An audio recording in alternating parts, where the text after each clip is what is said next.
नमस्कार दोस्तों, स्वागत है आपका भूगोल की पाठशाला बाई आयुषी जायसवाल में। आज हम भौतिक भूगोल के एक बेहद ही महत्वपूर्ण टॉपिक पर चर्चा करेंगे, जो है चट्टानें यानी रॉक्स।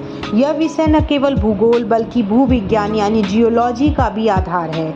आज हम जानेंगे कि चट्टानें होती क्या हैं, कैसे बनती हैं और इन्हें कैसे वर्गीकृत किया जाता है। तो आइए जानते हैं चट्टान क्या है। What is rocks? चट्टानें पृथ्वी की ऊपरी सतह की मूलभूत निर्माण इकाइयाँ होती हैं। ये एक या एक से अधिक खनिजों यानी मिनरल्स के सम्मिश्रण से बनी होती हैं। अब हम देखेंगे सविंद्र सिंह के अनुसार चट्टानें प्राकृतिक रूप से बनी ठोस खनिजों की समरूप या विषम रूप संगतियाँ होती हैं, जो पृथ्वी की बाहरी सतह को बनाती हैं। चट्टानों में जैविक अवशेष भी होते हैं, जैसे जीवाश्म। ये पृथ्वी की संरचना, स्थल रूप विकास, मिट्टी निर्माण आदि के लिए आधार प्रदान करती हैं। अब हम जानेंगे चट्टानों की विशेषताएं, कैरेक्टरिस्टिक्स। ये प्राकृतिक रूप से निर्मित होती हैं, ये ठोस अवस्था में होती हैं, इनमें एक या एक से अधिक मिनरल्स होते हैं, ये गतिशील पृथ्वी की सतह पर विविध प्रकार से बनती हैं, समय, तापमान, दबाव, जलवायु आदि के कारण ये बदलती रहती हैं। अब हम जानेंगे चट्टानों का महत्व क्या है। पहला, भू आकृतिक विकास में, जैसे पर्वत, पठार, घाटियां आदि चट्टानों से ही बनते हैं। मिट्टी निर्माण में, चट्टानों के अपर्दन से मिट्टी बनती है। खनिज संसाधन, लौह, बॉक्साइट, तांबा आदि चट्टानों से ही प्राप्त होते हैं। इमारती सामग्री, जैसे ग्रेनाइट, बलुआ पत्थर आदि। भू इतिहास जानने में, चट्टानों के माध्यम से हम पृथ्वी के भूगर्भीय इतिहास को भी जान सकते हैं। अब हम जानेंगे पृथ्वी की सतह पर चट्टानों की भूमिका क्या होती है। इस चित्र को हम देख सकते हैं। इस चित्र का शीर्षक है पृथ्वी की सतह पर चट्टानों की भूमिका, और यह बहुत सुंदर तरीके से हमें ये समझाता है कि चट्टानें पृथ्वी के भूपटल की संरचना, निर्माण और स्वरूप निर्धारण में किस तरह महत्वपूर्ण भूमिका निभाती हैं। पृथ्वी पर चट्टानों की भूमिका में हम देख सकते हैं पहाड़ यानी माउंटेन्स। ये कठोर चट्टानों से बनते हैं। भूगर्भीय क्रियाओं जैसे प्लेट टकराव, भ्रंशन और वलन से पहाड़ बनते हैं। ग्रेनाइट जैसी आग्नेय चट्टानें पहाड़ों की नींव बनाती हैं। दूसरा, प्लेटू पठार, यह भी चट्टानों का ही परिणाम है, विशेषकर ज्वालामुखीय गतिविधियों के बाद लावा जमने से बनता है। दक्कन का पठार इसका अच्छा उदाहरण है, जो बेसाल्टिक चट्टानों से बना हुआ है। तीसरा, नदी व जलधाराएं चट्टानों का क्षरण करके जल स्रोतों का मार्ग बनाती हैं। अवसादों को ढोकर अवसादी चट्टानों के निर्माण में मदद करती हैं। चौथा, वनस्पति और जीवन। चट्टानें मिट्टी बनाने की मूल इकाई होती हैं। चट्टानों का प्रकार यह निर्धारित करता है कि मिट्टी में कौन कौन से खनिज होंगे, जो खेती और वनस्पति पर प्रभाव डालते हैं। अब हम जानेंगे रॉक साइकिल, चट्टान चक्र क्या होता है।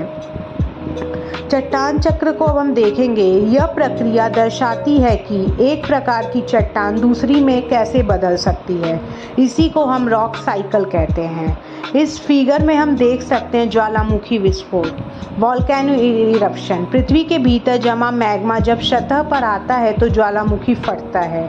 यह लावा धीरे धीरे ठंडा होकर आग्नेय चट्टानों में परिवर्तित हो जाता है। आग्नेय चट्टानें लावा या मैग्मा के ठंडे होने पर बनने वाली पहली चट्टानें होती हैं, जिसको आग्नेय चट्टान कहते हैं। समय के साथ वर्षा, हवा, तापमान और नदियों के कारण ये चट्टानें टूटती बिखरती हैं, जिससे टूटी हुई चट्टानों के टुकड़े जल या हवा द्वारा दूर ले जाए जाते हैं। इस टुकड़े निचली जगह में जमा होते हैं, इसे अवसाद प्रक्रिया कहते हैं, और इसी से अवसादी चट्टानों का निर्माण होता है। इनमें अक्सर जीवाश्म मिलते हैं। अवसादी परतों में दबकर वर्षों में ही अवसादियों का निर्माण होता है। इसी कारण से अवसादी चट्टानों में जीवाश्म की मात्रा अधिक होती है। जब अवसादी या आग्नेय चट्टानें अधिक ताप और दाब में आती हैं तो उनका रूप बदलकर रूपांतरित चट्टानें बन जाती हैं, यानी सेडिमेंट्री रॉक्स हो जाती, यानी मेटामॉर्फिक रॉक्स हो जाती है। मैग्मा, जब चट्टानें अत्यधिक ताप में पिघल जाती हैं तो वे फिर से मैग्मा में बदल जाती हैं। यह चक्र फिर से ज्वालामुखी विस्फोट द्वारा सतह पर आकर शुरू होता है और यह प्रक्रिया चलती रहती है, जिसको रॉक साइकिल कहते हैं। सविंद्र सिंह के अनुसार चट्टानों का वर्गीकरण हम देखेंगे। उनके निर्माण की प्रक्रिया के आधार पर किया जाता है। इसे जैविक, रासायनिक या भौतिक प्रक्रियाओं से जोड़ा गया है। चट्टानों को 3 मुख्य श्रेणियों में विभाजित किया गया है। पहला आग्नेय चट्टान यानी इग्नियस रॉक्स। दूसरा हमारा होता है अवसादी चट्टान यानी सेडिमेंट्री रॉक्स। तीसरा हमारा होता है रूपांतरित चट्टान यानी मेटामॉर्फिक रॉक्स। अब हम इन तीनों को एक एक करके समझेंगे। पहले हम जानेंगे आग्नेय चट्टान। आग्नेय चट्टान यानी इग्नियस रॉक्स क्या होता है। जब मैग्मा या लावा ठंडा होकर जमता है तो उससे बनी चट्टानों को आग्नेय चट्टान कहते हैं। निर्माण की प्रक्रिया इसकी पृथ्वी के अंदरूनी भाग में मौजूद मैग्मा जब ठंडा होकर जमता है तो वह अतः स्थलिक चट्टानें बनाता है। जब यह लावा रूप में बाहर निकलकर ठंडा होता है तो वह वही स्थलिक चट्टानें बनाता है। आग्नेय चट्टानों के निर्माण की प्रक्रिया को हम इस चित्र के आधार पर समझेंगे। मैग्मा पृथ्वी की सतह के नीचे पाया जाने वाला पिघला हुआ गर्म पदार्थ। ज्वालामुखी वॉल्केनो पृथ्वी की सतह पर वह स्थान जहाँ से मैग्मा बाहर निकलता है और लावा बनता है। कैसे बनती है आग्नेय चट्टान। गर्भ में मैग्मा का बनना। पृथ्वी के अंदर अत्यधिक ताप और दाब के कारण चट्टानें पिघल जाती हैं और मैग्मा बनती हैं। जब दबाव बढ़ जाता है तो यह मैग्मा सतह की ओर बढ़ता है और ज्वालामुखी के रास्ते बाहर निकलता है। बाहर निकलने पर मैग्मा को लावा कहा जाता है। यह ठंडा होकर ठोस चट्टानों में बदल जाता है। इस प्रकार बनी चट्टानों को हम आग्नेय चट्टान कहते हैं। आग्नेय चट्टानों के 2 प्रकार होते हैं, सतही आग्नेय चट्टान और दूसरा आंतरिक चट्टान, जिसमें से बेसाल्ट और ग्रेनाइट इसका एग्जाम्पल होते हैं। अब हम जानेंगे आग्नेय चट्टान के प्रकार। पहला अंतःस्थलिक चट्टानें जो मैग्मा अंदर ही जम जाता है, उदाहरण ग्रेनाइट। विशेषताएं ये चट्टानें दानेदार, कठोर और ठोस होती हैं। बहिस्थलिक चट्टानें लावा सतह पर आकर जम जाता है, उसका उदाहरण है बेसाल्ट। अब हम जानेंगे, इस फिगर में हम देख सकते हैं बेसाल्ट और ग्रेनाइट। बेसाल्ट बाईं ओर की चट्टान है। यह एक अंधेरी, महीन, दानेदार आग्नेय चट्टान है। यह सतही आग्नेय चट्टान यानी एक्सट्रूसिव इग्नियस रॉक्स है जो लावा के तेजी से ठंडा होने पर बनती है। इसमें खनिज कण बहुत छोटे छोटे होते हैं जो आंखों से स्पष्ट नहीं दिखते हैं। भारत में दक्कन ट्रैप क्षेत्र में यह प्रमुखता से पाई जाती है।